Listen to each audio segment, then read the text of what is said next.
महिषासुरवध की कथा। प्राचीन काल में महिषासुर नामक एक महापराक्रमी असुर का जन्म हुआ था, जो रंभ नामक असुर का पुत्र था एवं दैत्यों का सम्राट था। उसने युद्ध में सभी देवताओं को हराकर इंद्र के सिंहासन पर अपना अधिकार जमा लिया था। वह अभूतपूर्व शक्तिशाली एवं मायावी था। देवताओं को उसने आसानी से पराजित कर दिया था। वह वही इंद्रलोक में तीनों लोगों पर शासन करने लगा और पराजित देवता उससे परेशान होकर ब्रह्मा जी के शरण में चले गए। ब्रह्मा जी ने उन सभी देवताओं की पीड़ा सुनी और सारे देवतागण को अपने साथ लेकर उस जगह प्रस्थान कर दिए जहाँ भगवान विष्णु और भगवान शंकर उपस्थित थे। वहाँ पहुंचकर उन्होंने महिषासुर के अत्याचारों के बारे में भगवान शिव और विष्णु को अवगत कराया। ब्रह्मा जी ने सारी बातें बता दी। सारी बात सुनकर भगवान विष्णु और शंकर जी महिषासुर समेत सभी दैत्यों पर अत्यंत क्रोधित हो उठे। क्रोध में भगवान विष्णु के मुख से महान तेज उत्पन्न होने लगा। इसी प्रकार से शंकर जी, ब्रह्मा जी, देवराज इंद्र आदि देवों के शरीर से भी तेज प्रकट होने लगा। वह सभी देवताओं के मुख से निकला तेज मिलकर एकत्र हो गया और एक महान दिव्यमान तेज में परिवर्तित हो गया, जिससे सारी दिशाएं प्रकाशयुक्त प्रकाशवान हो उठी, जो अंत में एक अत्यंत भीषण विद्युत के समान सुंदर नारी के रूप में परिवर्तित हो गया। वह नारी साक्षात महिषासुर मंदिनी माँ दुर्गा थी, जिनके प्रकट होने पर देवताओं ने प्रसन्न होकर उनकी स्तुति कर उन्हें आभूषण तथा अस्त्र प्रदान किए।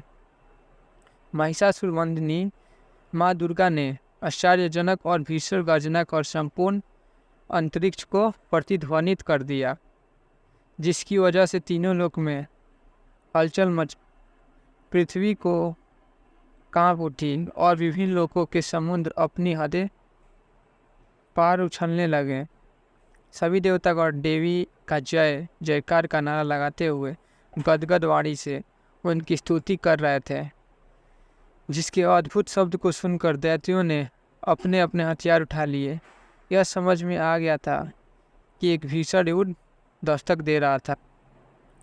महिषासुर के सेनापतियों का वध माँ दुर्गा ने किस प्रकार किया।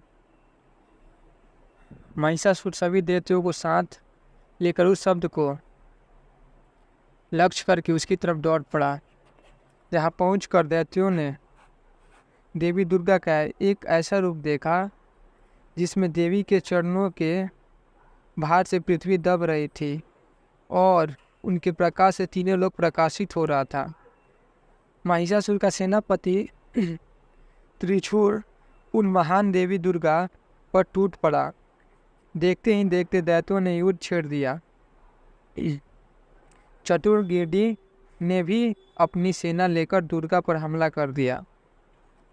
उदग्र, महानु, ब्रास्कल और असिलोम ये सभी रथी सैनिकों से आगरी थे, जिसमें असिलोमा का हमला रोम तलवार से समान तीखा था। वह सभी युद्ध स्थल में आकर देवी से लोहा लेने लगे और इस तरह हाथी सवार और ऊंट सवार सैनिक भी देवी को चारों ओर से घेर और शस्त्रों से प्रहार करने लगे। देवी दुर्गा ने खेल खेल में ही उन सभी के अस्त्र शस्त्रों को काट गिराया। उस समय दुर्गा निवास गण वन दैत्यों पर चढ़ गए और देखते ही देखते इसके बाद दुर्गा ने त्रिशूल, गदा और शक्ति की वर्षा कर बहुत से महादैत्यों का संहार कर डाला। दैत्यों की सेना में हाथी, घोड़े और असुरों के शरीर में इतना रक्त गिरा कि वह कई रक्त कुंड बन गए। जिस तरह आग तिनके के ढेर को जला देती है, वैसे ही दुर्गा देवी ने थोड़ी ही देर में सारी दैत्यों सेना सफाया कर दिया। देवगढ़ हर्षित हो उठे, देवी दुर्गा पर पुष्पों की वृष्टि करने लगे। अपनी सेना का विनाश देखकर सेनापति त्रिशूर क्रोध से तिलमिला उठा और दुर्गा पर बाणों की वर्षा करने लगा। देवी ने अपने बाणों से उनके बाणों को काट कर उसके रथ के घोड़ों और सारथियों को भी मार गिराया। साथ ही उसके धनुष और ध्वजा को भी काट गिराया। त्रिशूर को अपने शूल पर बड़ा ही गर्व था, इसलिए उसने अपने शूल से दुर्गा पर पूरी ताकत से प्रहार किया, किंतु दुर्गा के पास पहुंचते ही वह शूल के टुकड़े टुकड़े हो गए। उसके शूल के टुकड़े आकाश में प्रज्वलित हो उठे और दुर्गा ने अपने शूल के प्रहार से उसके शूल के सैकड़ों टुकड़े कर दिए और त्रिशूल पर भी यमलोक का पथिक बना दिया। दुर्गा के अस्त्र से उग्र भी धराशायी हो कर यमलोक सिधार गया। अब महिषासुर भैंसे का रूप धारण कर देवी दुर्गा के पास से उत्पन्न हुए गणों को सात्र देने लगा। तत्पश्चात वह देवी दुर्गा के सिंह पर ही झपट पड़ा, जिसे देख देवी ने क्रोध को आक्रोश बढ़ गया।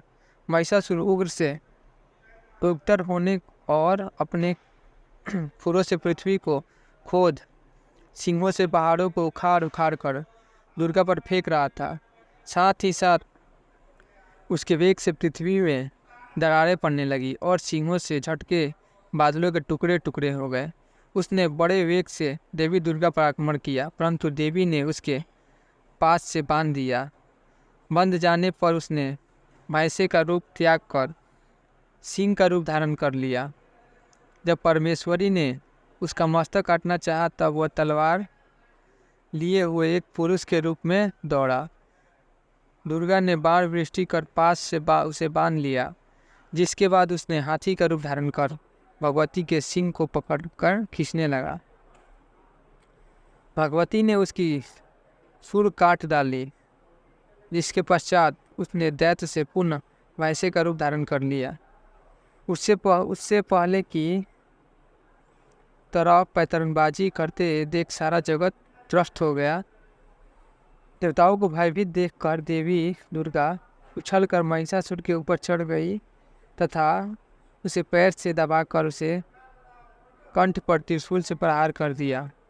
महिषासुर पुनः दूसरा रूप धारण कर आधा परिवर्तित हो ही गया था कि देवी दुर्गा ने उसके पूरा परिवर्तित होने से रोक दिया। जब उस दशा में भी पैतरे बदलने लगा तब दुर्गा ने उसका मस्तक तलवार से काट गिराया। महिषासुर की बची हुई सेना सिर पर पैर रखकर भाग रही थी। इस प्रकार देवताओं को संताप देने वाला महिषासुर नष्ट हो गया। सभी देवगण देवी दुर्गा की स्तुति करने लगे और गदवंत जयगान करने लगे। देवलोक की अप्सराएं प्रसन्नता से देवी दुर्गा के सम्मान में नृत्य करने लगी। सबने चंदन, अक्षत, दिव्य पुष्प और धूप आदि से प्रेम पूर्वक देवी दुर्गा की पूजा की और तदंतर देवताओं को वरदान देकर जगदम्बा अंतर्धान हो गई।